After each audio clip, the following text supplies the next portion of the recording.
सबका, जिसके हाथों में हम सबका आजीवन पालन पोषण है, जिसके हाथों में हम सबका।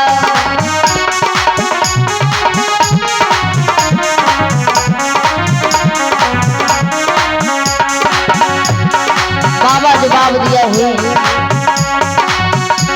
जिसके हाथों में हम सबका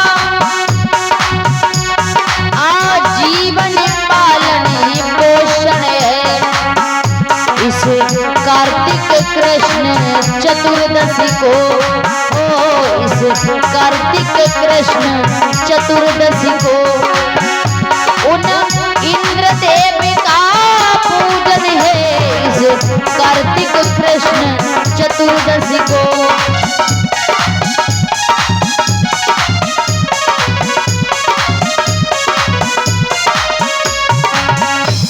याद रखना मेरे भक्तों। आज बाबा नंद कहने लगे कि यशोदा तो चुप ही रही, बोले बाबा नंद और तुम्हें नहीं मालूम है हे बेटा यादव चंद। जवाब दिया कि बेटा तुम्हें नहीं पता, ये त्योहार हम लोग कोई पहली बार नहीं मना रहे, हम लोग इस त्योहार को हर साल मनाते हैं। हर साल हम लोग इस त्योहार को बड़े उत्साह के साथ में मनाते हैं। और कब मनाते हैं? कार्तिक की कृष्ण पक्ष की चतुर्दशी के दिन हम लोग इस त्योहार को मनाते हैं। गोवर्धन की पूजा होती है, दिवाली के दूसरे दिन होती है पूजा गोवर्धन महाराज की। आज उसी समय महाराज जवाब दिया कि इस त्योहार को हम लोग हर साल मनाते हैं। तो भगवान कन्हैया कहने लगे बाबा इंद्र की पूजा करना जरूरी है, हम लोग इंद्र की पूजा क्यों करते हैं?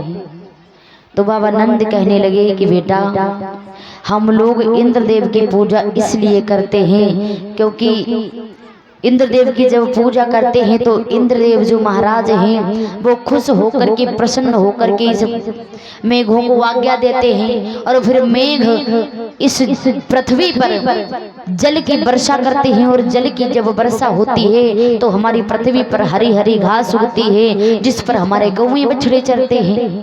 इसीलिए हम लोग इस त्योहार को हर साल मनाते हैं। कहने लगे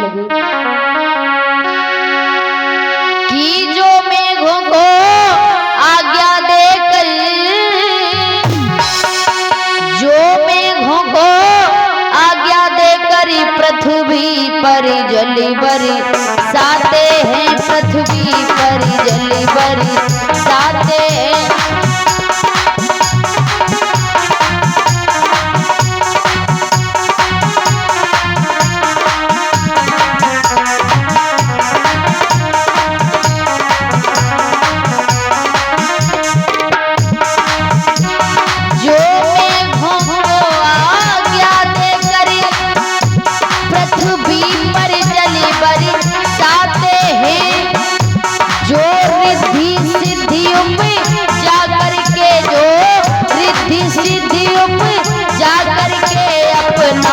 धन धान्य बढ़ाते हैं, अपना धन धान्य बढ़ाते हैं।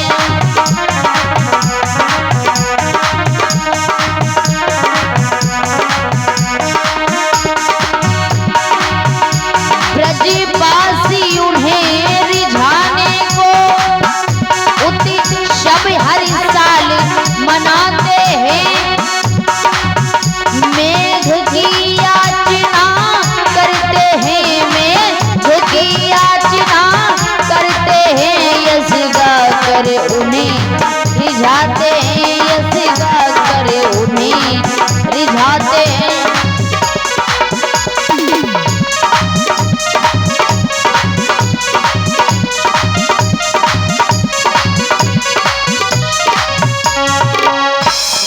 याद रखना।